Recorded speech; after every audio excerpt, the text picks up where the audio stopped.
Today I'm going to be talking to you about creating your own designer papers. And I know Stampin' Up! Has simply delicious designer papers. Why would I want to show you how to create your own?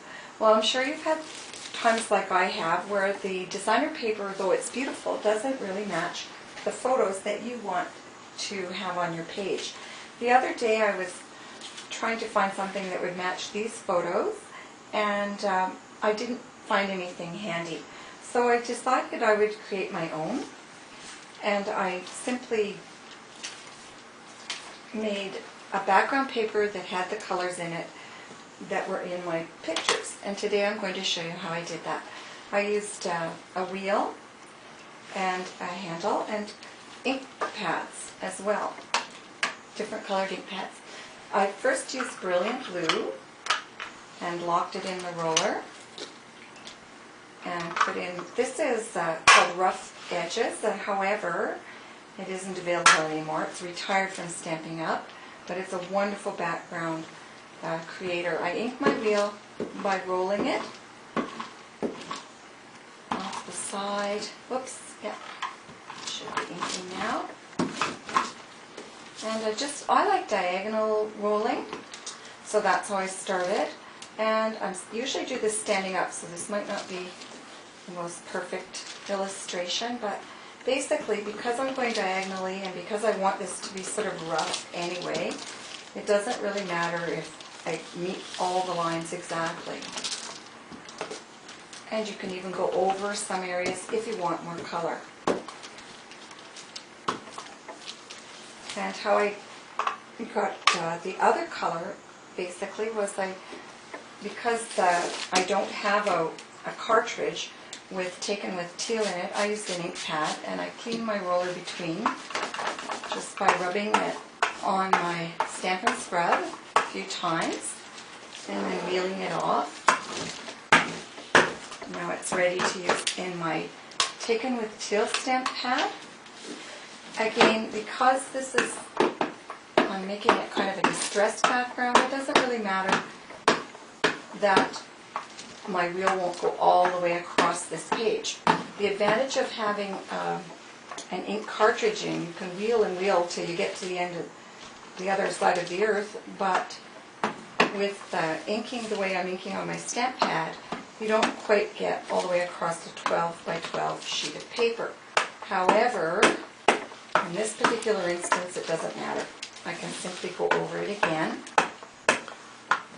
And I think you'll find with any background you're creating, you'll have that blessing. You can, as long as it's not something that you want to be absolutely perfect, it won't matter. And I just want a touch of all those colors in my designer paper. Now the third color that I wanted in my paper was lavender lace. So instead of wheeling lavender lace on, I decided I would sponge some on. So I just took a circular sponge that I cut up in pieces and ink up the sponge to add that little bit more color in places where there's little holes where white's showing through. And you don't have to ink your sponge every time you press on it. It's more of a distressing technique. And I just want some of that color to pop through.